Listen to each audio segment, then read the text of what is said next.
दूसरी समस्या जो आती है वो बच्चा उदाहरण कैसे देता है नाकामी के। दूसरा आता है कि सर करना तो बहुत कुछ चाहता हूँ, पढ़ना भी चाहता हूँ, समाज का भी नाम रोशन करना चाहता हूँ, लेकिन आपको नहीं पता मेरे पिताजी ड्रिंक करते हैं, घर में लड़ाई झगड़े का माहौल है, सुबह उठो तो लड़ाई झगड़े, शाम को सो तो लड़ाई झगड़े। इस दुनिया में एक घर बताइए जिसके घर में लड़ाई झगड़े नहीं होते।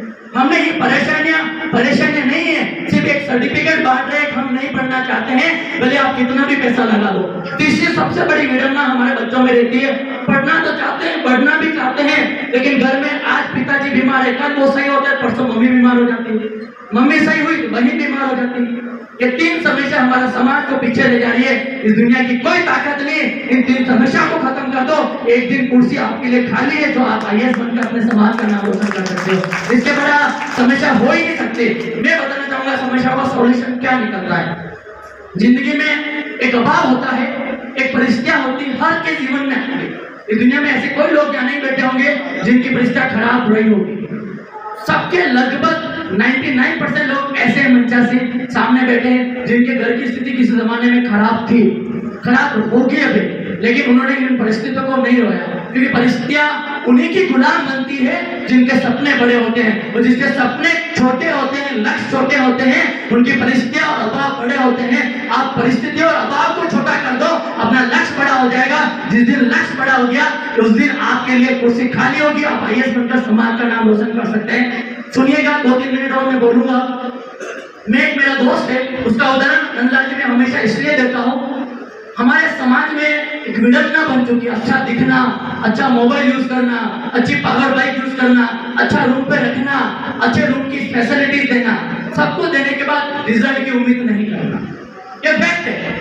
मैंने एक बात कही थी नंदलाल जी को, शायद सुबह संतोष में बैठे थे, मैंने कहा हाड़ौती क्षेत्र बड़ी भावनाओं का जाने वाला क्षेत्र है, अन्नपूर्णा नगरी के नाम से जाना जाता है, कोटा शिक्षा की नगरी से जाना जाता है। कोटा के बहुत सारे महानुभाव लोग बैठे, पारा के लोग बैठे, झालावाड़ के लोग बैठे। मैं आपको पूछना चाहूंगा, कोटा एजुकेशन सिटी बनी पूरे भारत में क्या पूरे विश्व में फेमस है। हमने दुनिया के बच्चों को अपने रूम में रख के, चाहे वो पैसों के इंटेंशन से रखा, चाहे किस इंटेंशन से रखा, अपने रूम में रख के पढ़ाया, उसको पूरी सुविधा दी, और वो बच्चा यहाँ से आपके घर में बैठकर पढ़कर MBBS सेलेक्ट हुआ, नीट सेलेक्ट हुआ, IIT सेलेक्ट होने के बाद वो कॉलेज करने के बाद हो सकता है वो IAS बना हो। आप जो सुविधा दुनिया के लिए दे रहे हो, जो सुविधा दुनिया के लिए उम्मीद कर रहे हो, एक दिन ये सोचो, आपने दुनिया को घर में रख कर पढ़ाकर अधिकारी बना दिया, लेकिन खुद के बच्चों को पढ़ाकर आप एक RS भी नहीं बना पाए। ये बहुत बड़ी विडंबना है अपने यहाँ उस कोटा के लिए। आप बताइए, पिछली बार RS का रिजल्ट आया, कितने RS बने आपके हाड़ौती से? नहीं बने तो क्या कारण है? क्या प्रतिभा समान समारोह हर 2 साल में नहीं होते? क्या इस तरह की संगोष्ठी? ये बहुत बड़ा क्वेश्चन मार्क है। यदि इस क्वेश्चन मार्क को जिस दिन आपने सबने मिलकर सोल्व कर लिया, क्योंकि नंदलाल जी भी जानते हैं, क्योंकि ये घूमते हैं MP से बता रहे हमारे अतिथि वो भी जानते हैं, हम 75 साल की आजादी के बाद एक दूसरे से जातिगत गालियां खा रहे हैं, जातिवाद हो रहा है, लेकिन उससे ज्यादा हमारे साथ क्षेत्रवाद हो रहा है। क्षेत्रवाद एक ही समाज में, यदि हाड़ौती का बच्चा कोई आगे बढ़ रहा है तो मेवाड़ वाला उसको टांग खींचे कर रहा है, मेवाड़ का आगे बढ़ता है तो शेखावटी का बच्चा उसको टांग खींचे करता है, शेखावटी का आगे बढ़ता है तो ब्रज वाला उसकी टांग खींचे करता है। मुझे ऐसा लगता है कि जब मेवाड़ समाज की बात आती है, आजादी की है, तो न तो क्षेत्रवाद होना चाहिए, न चोकलावाद होना चाहिए, न तहसीलवाद होना चाहिए, न जिलावाद होना चाहिए। मेवाड़ समाज एक होना चाहिए। जिस दिन मेवाड़ समाज एक हो गया उस दिन शिक्षा के रूप में क्रांति आएगी, शिक्षा के लिए क्रांति आएगी। और मैं आपको विश्वास दिलाना चाहता हूँ, यदि हमने किसी बच्चे को रूम किराए देकर उसको पढ़ाया और वो MBBS बना आपके बच्चे के साथ रह के, और वो MBBS करने के बाद IAS बना, और IAS बनने के बाद आप उसको टीवी में देख रहे हो, तो ये भी सोचो शायद जितना इसका ख्याल रखा दूसरे बच्चे का, उससे 50% यदि मेरे बच्चे का रखा होता तो शायद वो हॉस्टल नहीं चलाना हो पाता, वो भी एक IAS बनकर समाज का नाम रोशन कर रहा होता। मुझे इस बात का दुख है कि हम हमेशा एक साइड मोड़ देखते हैं कि कई बच्चा कुछ नहीं करेगा तो भी घर में 3 कमरे एक्स्ट्रा हैं, हॉस्टल चला लेंगे और हमारा गुजारा चल जाएगा।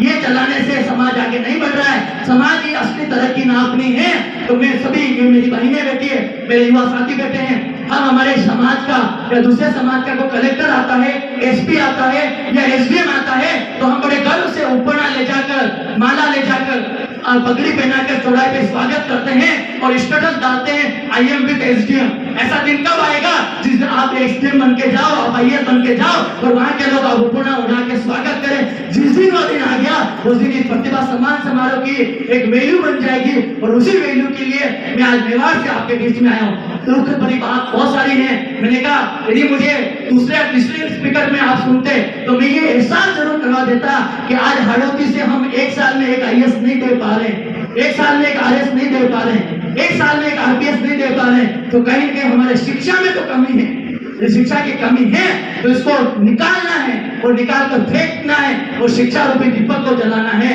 क्योंकि इतनी सारी जितने भी आप समाज सेवा की बात करें, जितने भी आसपास के प्रोपोगंडा की बात करें, मुझे इस बात का दुख होता है, इस बात की बड़ी विडंबना होती है। जो मैं इससे पहले मैं मिला तो मैंने कही थी कि हमारा समाज का कोई अधिकारी होता है, उसको पता है कि मैं मेघवाल समाज का, उसको पता है वो खुद मेघवाल समाज का है। जब वो अधिकारी होता है और हमारे समाज का बंदा उसके पास कुछ काम लेकर जाता है तो उसको पहचानता भी नहीं, और जैसे वो रिटायरमेंट होता है वो समाज सेवी बन जाता है तो उसे समाज सेवी का सर्टिफिकेट देता कौन है?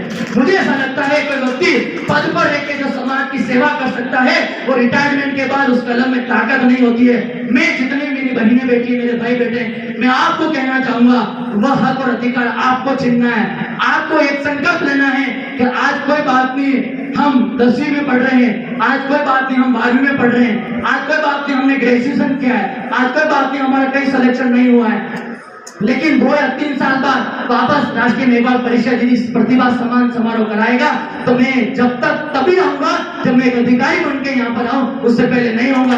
ये संकल्प आपने ले लिया हमारे बहनों ने, हमारे भाइयों ने, तो मुझे ऐसा लगेगा इतना बड़ा प्रतिभा सम्मान समारोह रखना, इतना खर्चा करना, आप सभी का यहाँ आना, आप सभी क्यों मेरी बात को सुनना सार्थक हो जाएगा। साथियों, बहुत सारी विडंबनाएं होती है, चलती रहती है, लेकिन नंदा जी तथा पूरी टीम से निवेदन करना चाहूंगा, पूर्व जिला शिक्षा अधिकारी साहब भी हमारे बीच में बैठे हैं, सबसे निवेदन करना चाहूंगा, वकील साहब भी हमारे बीच में बैठे हैं, आप सभी वो लोग हैं जो समाज को एक अच्छी दिशा दे सकते हैं, समाज को जीरो से हीरो तक ले जा सकते हैं। मैं ये कहना चाहूंगा जब समाज का राष्ट्रीय मेघवाल परिषद, क्योंकि इनके संदर्भ में आयोजन हो रहा है, मैं एक छोटी सी बात को लेकर, तो जब मेघवाल समाज का संगठन अच्छा काम करता है तो 4 लोग उसको गिराने में रहते हैं, लेकिन मैं एक छोटी सी बात आपके बीच में रखना चाहूंगा, जो बात मुझे भी अपने आप को मोटिवेट करती है, जो यहाँ पूरी राष्ट्रीय मेघवाल परिषद के जितने भी पदाधिकारीगण हैं, जितने भी सदस्य हैं, जितने मेघवाल समाज की बेटियां बेटे, उनको आप मोटिवेट करेंगे। एक बार होता है, ये कहानी इसलिए कहता हूँ, प्रेरणा लेना चाहे तो एपीजे अब्दुल कलाम से ले सकते हैं, प्रेरणा लेना चाहे तो बाबा साहब से भी ले सकते हैं, प्रेरणा लेना चाहे तो हम भगत सिंह से भी ले सकते हैं, स्वामी विवेकानंद से भी ले सकते हैं, और कोई घटिया प्रेरणा लेना चाहे तो कसाब से भी ले सकता है। और डिपेंड करता है कि आपकी प्रेरणा के लिए प्रेरणा स्रोत इंसान कौन है। ये कहानी आपको ये बताएगी कि हम यहाँ चेयर पर बैठकर हमें क्या करना है। स्पेशल लड़कियों के लिए मैं डेडिकेट कर रहा हूँ। एक बार क्या होता है, किसी जंगल